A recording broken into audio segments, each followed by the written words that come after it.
This is Malacca, Malaysia. A 2-hour bus ride from Kuala Lumpur landed me in this port city.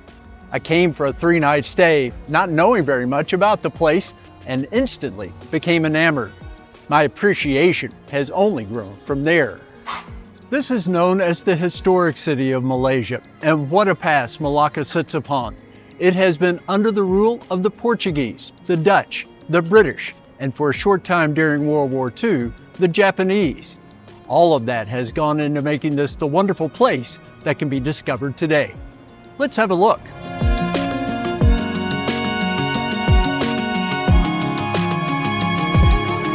Long before the Portuguese, Dutch, or any of them, Malacca held great importance.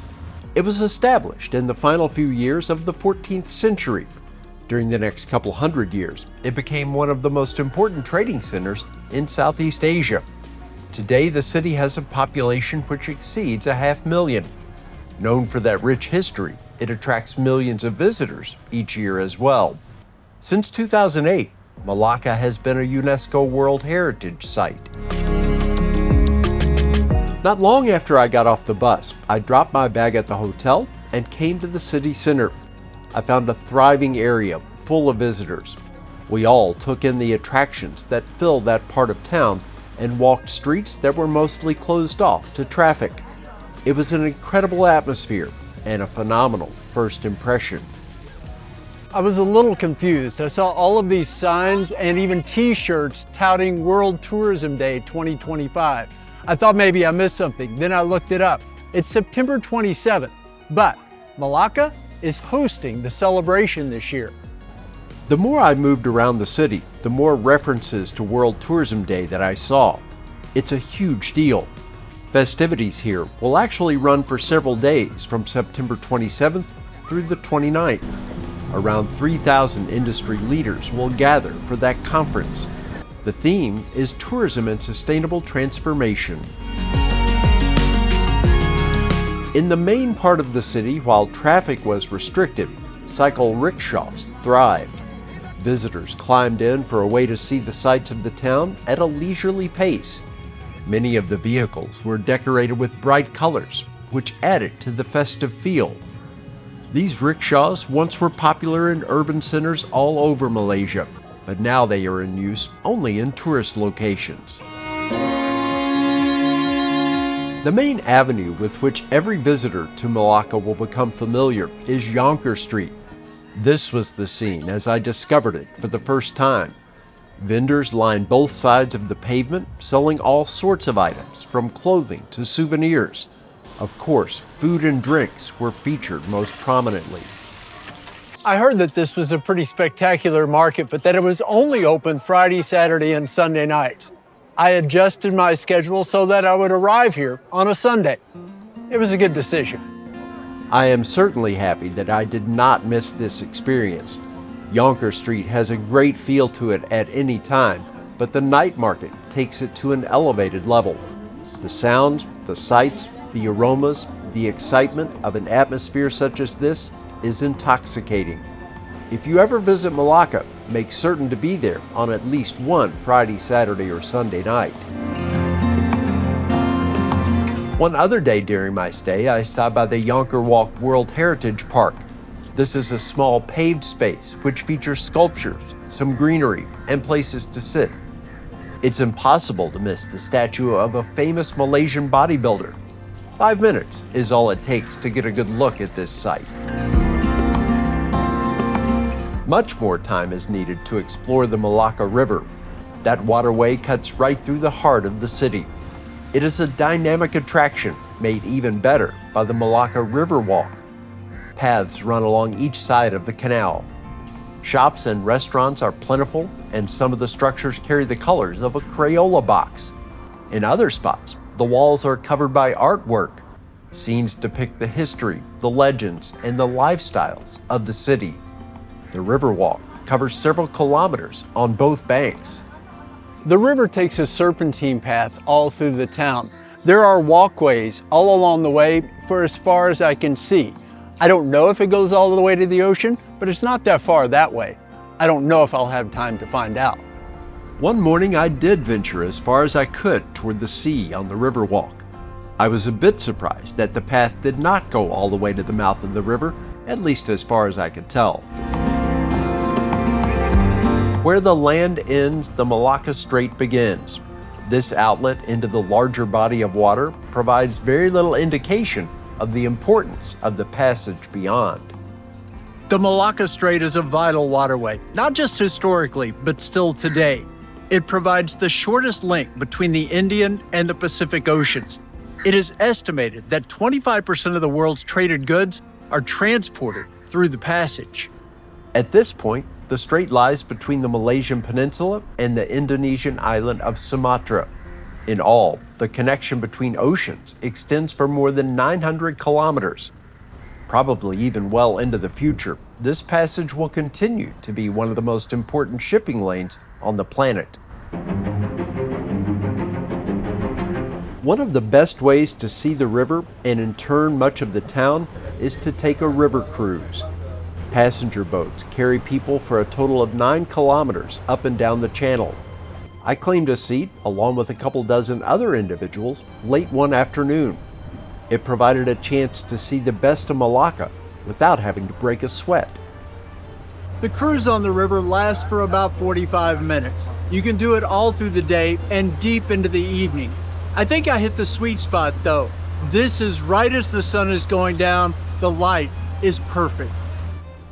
This covers everything from the center where all the tourist attractions are located, through the dining and entertainment district, and into the part of the city containing larger developments. Along the way, there are bridges that become more attractive as day turns to night because of the lights which adorn them. Cost for my time on the river was less than $10 US. Much of Malacca's appeal is because of that rich history about which I've spoken. This is Dutch Square, or Red Square. Most of these elements were created by the Dutch, but originally they weren't this colored. When the British were in control, they painted all of the buildings this shade and added several features to the environment as well. In the colonial period, the Portuguese controlled Malacca until 1641, at which time the Dutch took over. They held on until 1825, exactly 200 years ago. It is the Dutch influence that is most prominent in the city today. It takes a bit of work to keep things straight in terms of who built what and when. To get the full picture, a good first stop is to enter the Stadthuys. That's a Dutch name for a Dutch structure which served as the city hall as well as hosting other functions. It was built in 1650. The interior today contains a history and ethnographic museum which details everything from the early Sultanate through all of the colonial periods. A large number of artifacts are present as the displays tell the story of what Malacca once was and how it developed into the town that exists today. An imposing structure next door is Christ Church. Another Dutch creation, this Anglican edifice was completed in 1753. That makes it the oldest Protestant church in Malaysia. The inside is striking. Wooden beams at the top were all fashioned out of individual trees. The granite blocks covering the floor were brought here as ballast on merchant ships. A variety of tombstones gives an indication of the historic past. Regular services are still held in the church.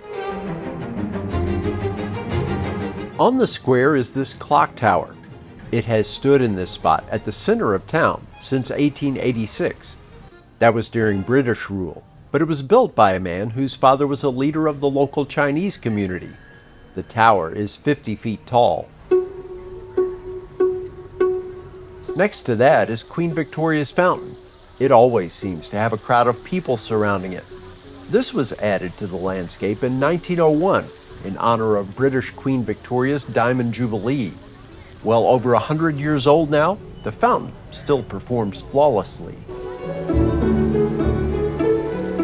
Up the hill, just a short walk from the Dutch Square, are these ruins. It's the shell of St. Paul's Church. This was constructed in the latter half of the 16th century. That was when the Portuguese were in charge. When built, this was a Catholic church, but later converted to use by the Dutch Protestants. Some of the main features on the interior of this hollowed-out church are these tombstones. Some date to the 16th century, while most come from the 17th. These ruins attract quite a crowd. There is a beauty in the old stones and the decay of the building, all perched atop the hill overlooking the town. The church was abandoned in the mid-18th century. This lighthouse was added to the property long after the church was no longer in use. Back down the hill is a site called Aphamosa. This is what is left of a fortress built by the Portuguese. It dates to 1511. There was much more to this site at one time, including a 5-story watchtower. While it would be nice for the entire complex to still be intact, I suppose it's positive that at least this much remains. Scattered through the center part of town are other relics of the defensive system that once was in place to protect Malacca. Middberg Bastion is the most complete of those. This was an extension of Aphamosa, as were 8 other bastions strategically positioned in the area. Placed along the river, Middberg Bastion was a Dutch creation in the middle part of the 17th century. It has been restored to this condition. I came across a couple of the other bastions which have not been improved. They consist primarily just of the rocks that were a part of the protection system. This is Bastion Frederick Hendrich, while this is a part of what once was Bastion Victoria. It's not all about the colonial eras in Malacca. This is the Proclamation of Independence Memorial. It is situated in a Dutch colonial mansion which was used as a prime social center by the British. Now it houses a museum which chronicles the path to freedom for the country of Malaysia. It was established as such on August 31st, 1985, exactly 28 years after the nation gained its independence. I sought shelter here during a rain shower, but found the exhibits to be intriguing. If a person is a fan of museums, Malacca could be the perfect destination. If an event happened here, or a group of people did something of note, there is probably an old building dedicated to sharing the story.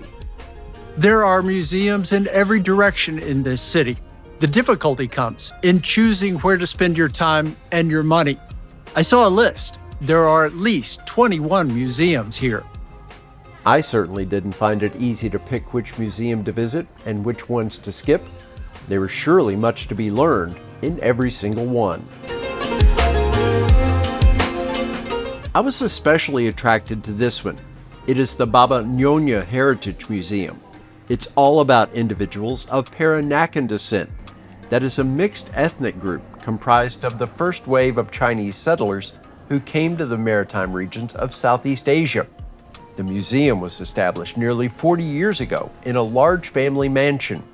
It depicts the lifestyle of that group of individuals and tells their history too. This house is full of gorgeous porcelain, woodwork, and furniture. One other museum that is almost impossible to miss is situated here. This is dedicated to the maritime history of Malacca. A large part of that is a replica of a Portuguese galleon, the Flor de la Mar, which went down off the coast here early in the 16th century. Exhibits conjure up the days when this city was one of the most important ports in the East. Malaysia is a majority Muslim country, but there are so many religions represented in Malacca. In addition to the Protestant and Catholic churches I referenced earlier, there are numerous other houses of worship. On this single street, in a stretch that covers around 200 meters, there is a Buddhist temple, a mosque, and a Hindu temple. That is not just lip service to tolerance and acceptance, that is a demonstration of those principles. I visited each of those, getting a look inside the structures as well as taking in the exteriors. All were impressive. The avenue on which they are located is sometimes appropriately called Harmony Street. The Hindu temple was built in 1781. That makes it the oldest existing and intact such structure in Malaysia. The Chinese temple is even older. with some saying that it dates to 1600 or before.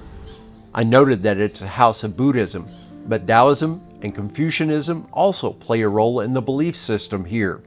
This is said to be the oldest functioning temple in the country. The mosque is the newcomer of the three.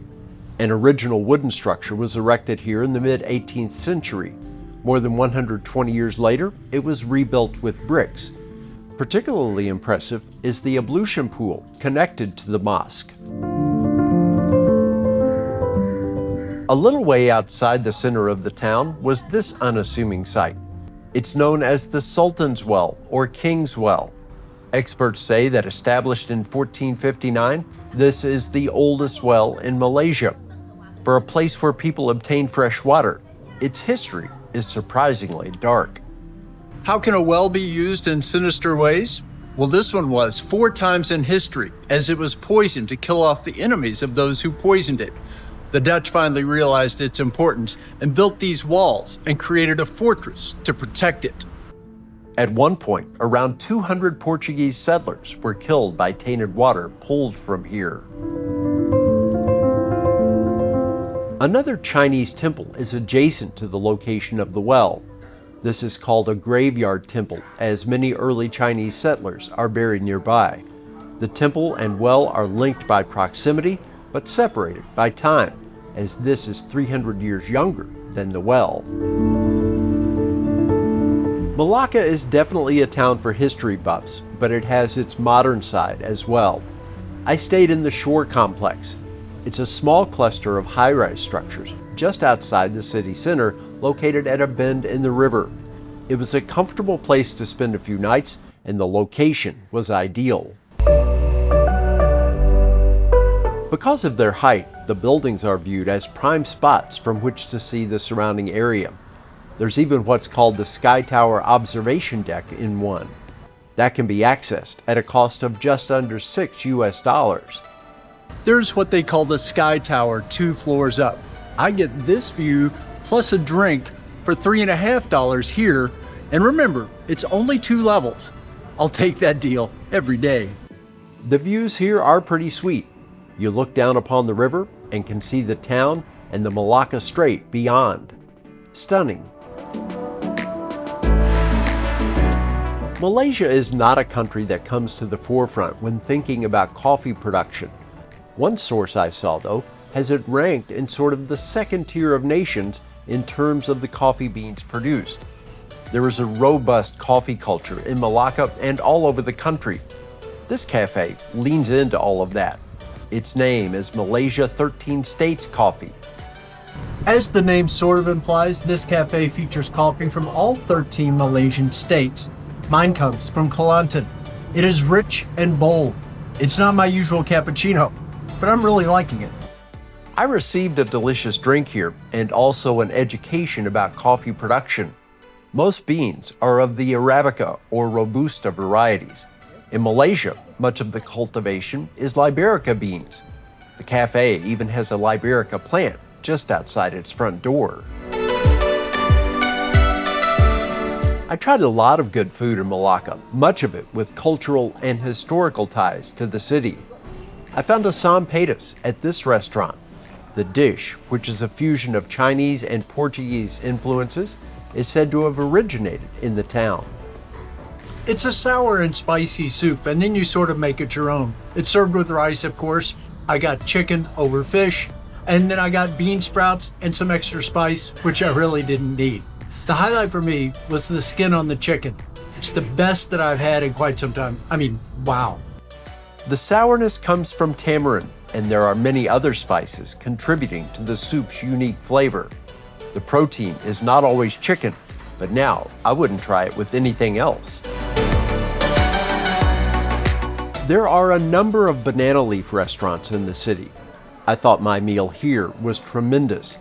The way it works is that you get rice on the banana leaf, then a selection of different curries to eat with it. I went vegetarian. With everything served on a banana leaf, I think ordinarily and traditionally, this would be eaten by hand. And I've done that before. But since I'm working with the camera, I decided not to make a mess so I'm using a fork. I think it was a good choice. The style of food here is South Indian. I had a choice of chicken or fish sauce, and I went with the fish. It was a memorable meal. That stop also pointed out the significant Indian influence in the town. There is a thriving Little India neighborhood. It is full of shops and restaurants and should be on the list of places to visit for anyone going to Malacca. Another culinary specialty that was apparently born in Malacca is chicken rice balls. I was mistaken when I figured that chicken was incorporated with the rice into the balls. Instead, they are two separate parts of the same dish. I think the fear with the rice balls is that they would be dry, but that is not the case here whatsoever. By themselves, they're fine, but combined with the chicken, they are transformational. And I can see why just about every restaurant in town has them on the menu. The rice balls were developed so they could more easily be handled by dock workers who had limited time for their lunch. The technique could have gone away when that was no longer an issue, but I am glad that the traditional item survives.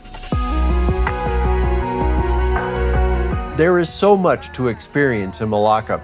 I barely even touched upon all of the amazing street art that is scattered about the city. The town is beautiful, it is vibrant, it is charming, and it is historic. Those are elements you'd like to see in a vacation spot, all combined into this one special town. Something about Malacca just clicked for me, and it is one of my favorite places that I've been in Southeast Asia.